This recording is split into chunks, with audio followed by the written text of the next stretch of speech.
guys, happy February. It's January 30th today, so it's time for January wrap up, and I'm also gonna do my February TBR. So I read 4 books in January. I tried to read like a book a week. So yeah, we're gonna talk about them. Okay, so the first book I read was Powerless by Lauren Roberts. I gave it 4 stars. I wanted so badly to give it 5 stars. Like, I was this close to giving it 5 stars because the banter in this book is that good. Like, it is so good. The vibes in this book, 5 stars, but they were just like some... Ooh. The vibes in this book are 5 stars, but there were just some things that I could not look over. Like, there were flaws that I just kept thinking about throughout the book, and I was like, okay, I can't give it a 5 star. One, like, the male main character is like kind of objectively a bad person, and I just couldn't look over that. Even though I like loved him, I was just like, I can't. Like, the beginning of the book, he sets up as like such a bad person, like a bad character, that I could not, even though I grew to love him, like I could not fully connect with his character because there wasn't enough of like a reason of why he is the way he is. There is, but not enough for me. And also, I felt like the world like wasn't fleshed out enough. I'd be really interested to hear like what in the second book, if she like creates the world around the plot a lot better, because there were about like 3 sentences basically about the backstory, and then they just move on. But then there's references to the backstory through the whole book. But then you're kind of wait, what was that? Like, just uses words like plague and yeah, like she just used words like plague, and you're just like, I forgot what that even was. Like, how did we even get here? And I feel like I don't need like intense world building, because I know that like that might be coming later on, and she wanted to get like straight into the plot. But I would have like, it would have been helpful for me to like have a little bit more so that I'm like fully connected to the story, because really the only thing connecting me to the story was like the 2 characters and their like relationship. So yeah, but anyway, the vibes, 10 out of 10. Like, this book is so good. I was like screaming, crying, throwing up. I was literally like you know that you see those reading vlogs and they're like that was me, tears, giggling. Like, it's been a while since I like giggled out loud at a book, so I definitely recommend it. But there are still like some flaws I couldn't look over. The next book I read, I also don't have. It's The House Across the Lake by Riley Sager. This is my first Riley Sager book. I got it at the library, so I don't physically have it because I had to return it. But okay, I gave this book 2.5 stars, and I still think about whether like I should have gone up or down, because the way that the first half of this book was a completely different story than the second half. Like, in the middle something happens and it just like completely switches the story, and you're following the same characters and everything, but like the vibes are just completely different. Like, I was like so shocked. And while I love a plot twist, like I love a good plot twist, and there were good plot twists in this book, the main kind of plot twist, I just was like, I don't even like, I never saw that coming, but in a way that like didn't even like jive with the story, right? Like, it didn't really make sense with the story. It was so abrupt. And I don't really want to say much more because I feel like I'll give it away. Okay, I just looked at what I wrote on Goodreads, and I was like, this book gave me whiplash. Like, literally, I just felt like I was like what is going on? But I still enjoyed it enough to like give it 2.5 stars, but I was like, I can't rate it any higher because like it didn't feel like good writing. It felt like Riley Sager was just like, here, I guess I'll throw this in. Like, I don't know, like it was at first I was like, oh, this is Rear Window, like, you know, the classic like Hitchcock movie, and I love Rear Window, I love Hitchcock, so like I was like, oh, like this is a, you know, classic thriller, like been done before but putting a new spin on it, and then it just I was not expecting the turn. Like, I was literally not expecting that, but I don't want to give anything away, so I'm not going to say anymore.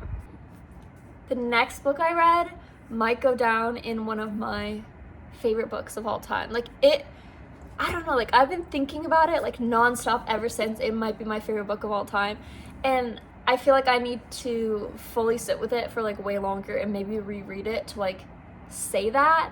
But it's Bitter Orange by Claire Fuller, and I have seen like no one talk about this book, and there are only like few reviews on Goodreads or Storygraph about this book, but I love it. Like, I'm obsessed.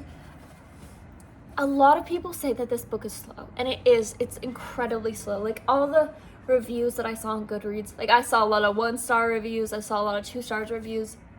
If you don't like, here's my caveat. Like, here's my disclaimer.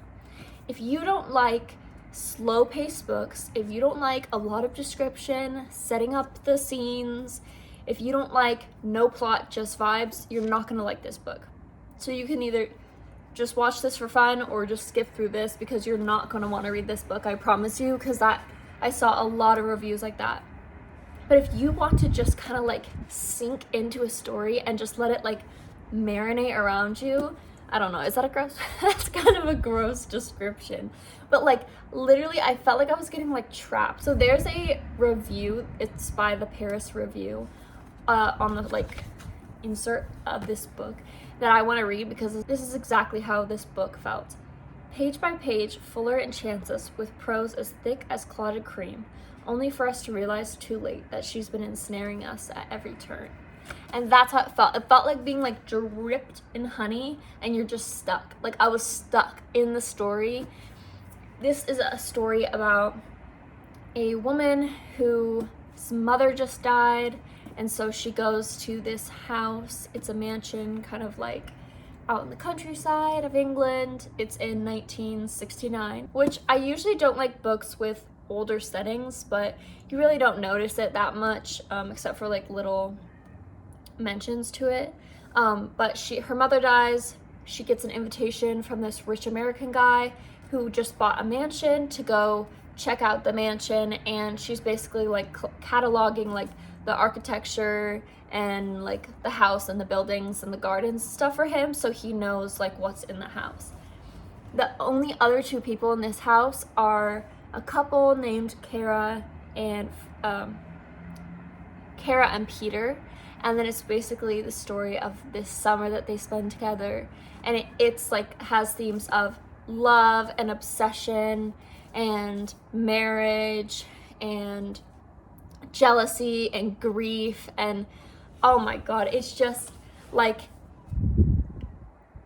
it makes you feel so many things without even like realizing you're feeling it until you get to the end and you're like, what the heck did I just read? Like, I was reading and then I like would put it down and then I just like could not stop thinking about it, and I'm like, I gotta pick it up. And the plot, like, there is a plot, but when you're reading the book, you don't necessarily feel like you're reading a plot. It's very slow. Like, it's very like descriptive, but like there are so many quotes in this book that I just wanted to like burn into my brain. Like, there's a lot of talk about religion, and it's kind of told in past and present point of view, but it's very stream of consciousness. So at times it's not like, oh, she's in the past now and now she's in the present. It's like it's reminiscent of her state of mind, so she's kind of going in and out of consciousness, and that is like how the book is written. And I think a lot of people don't like that because they want to know exactly like what they're reading, which I like can appreciate and do understand, but like for this book it makes sense that it's written in the way that it is. And I just like, if that sounds like your vibe, like if you like no plot, just vibes, please read this book. Like, I cannot stop thinking about it. But yeah, but you might be bored. Like, I know a lot of people would pick this up and be bored. It's not ACOTAR. Like, I love ACOTAR. Like, don't get me wrong, like, but it's not ACOTAR, you know, it's not fast-paced. It's not ensnaring you, like, in a story real fast. It's like a slow burn, and you really have to think deeper than like the words on the page. the last book I read was Night Weaver by R.M. Gray. So I just finished this last night, so I'm still kind of collecting my thoughts on it. I will say the first half is much slower than the second half. The first half is a lot of info dumping. It's a lot about like learning about the world, which in a way it's kind of like opposite from Powerless. I felt like Powerless didn't have enough world building. This kind of felt like it had too much, but not in the sense that I didn't want to be in the world, in the sense that I feel like it was a lot of like, I'm telling you, not showing you.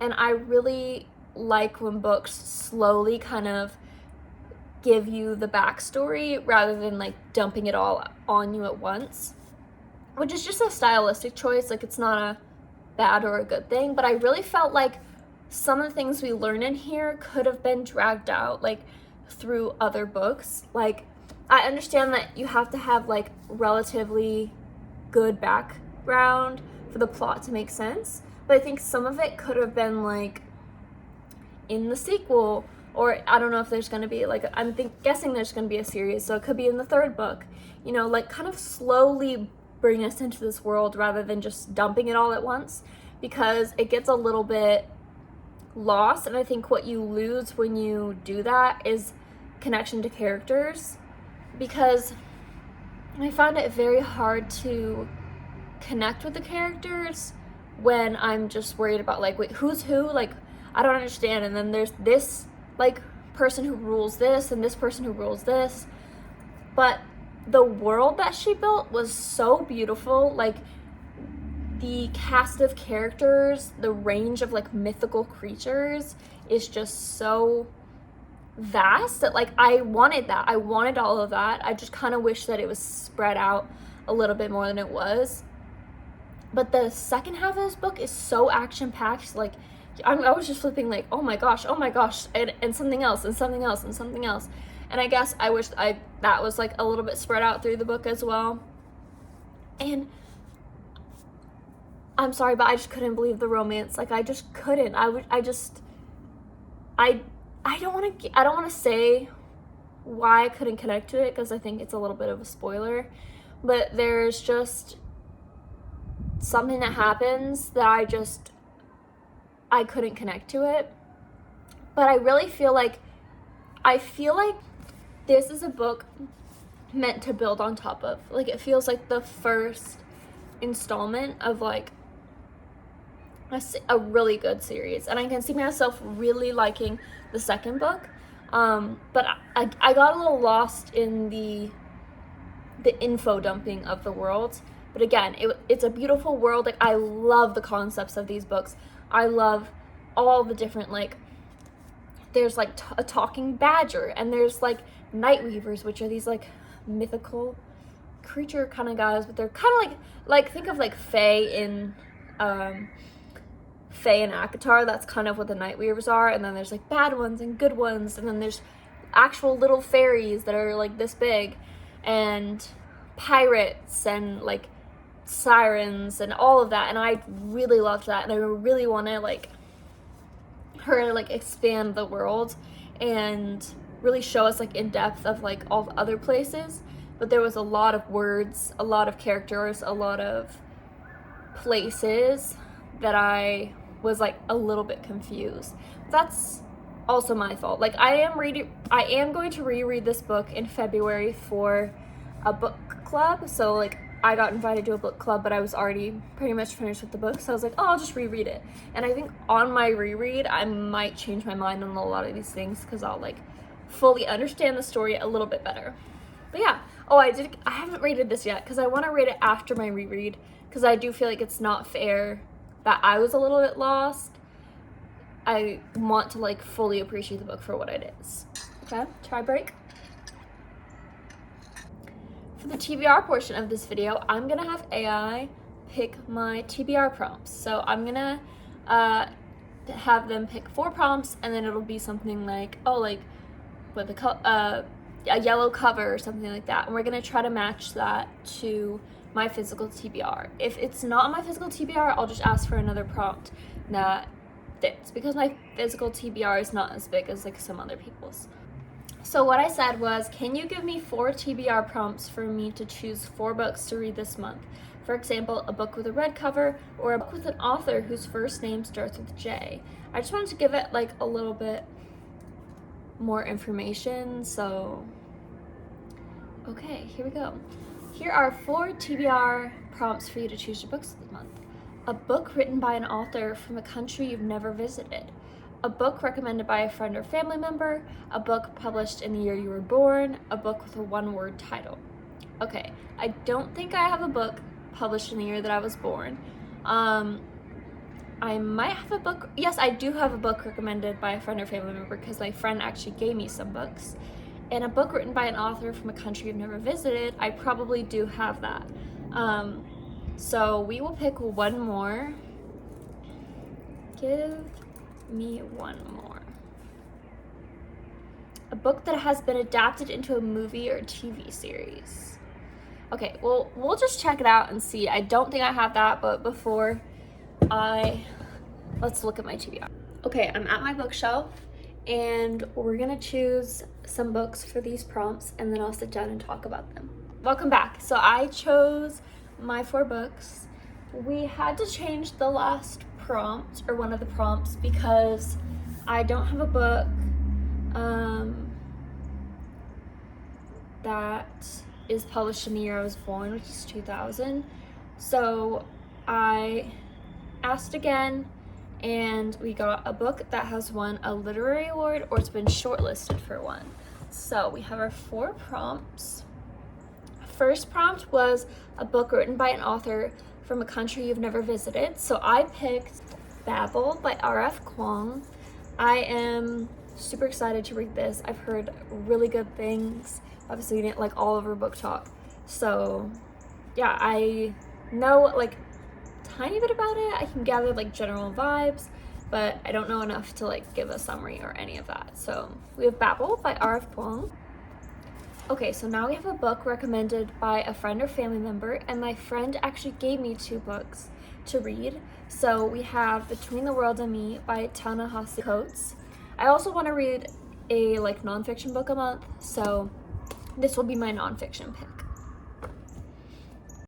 Now we have a book that's won a literary award. So for that, I picked A Flicker in the Dark by Stacey Willingham, and this says it's a New York Times bestseller, so I'm just gonna believe it. And yeah, I've seen this all over, but I really know like little about it. I always like to have a thriller as kind of a palate cleanser. I know that's weird, but like, meaning like they're not super hard to understand, fast paced usually, like you get sucked into the mystery, and that is like kind of palate cleanser when I start to like slump out. And then lastly, we have a book with a one-word title, and for that I picked Jezebel by Megan Barnard. And I did start this, but I'm only like 10 pages in. So that is a theme with me in books. I get about 10 pages in or like a chapter in, and then I put it down and pick something else up. But yeah, hopefully this TBR, I'll show you, let's see. Hopefully we can get through these books, and I want to kind of do a few other books in February. I know it's a short month, but I'm going to try to read more than I did in January. So we have 4 books picked out for our TBR. If you liked this video, like and comment. You can subscribe to my YouTube channel. I'm going to hopefully do more videos about books because I love the book community. I've been like so welcomed on my book Instagram by everyone, and this is just kind of my life right now. It's just like going to work, coming home, reading, and going to the gym. So if you like that, stick around. I'm just going to go to the gym now, enjoy my chai, and you have a great rest of your day.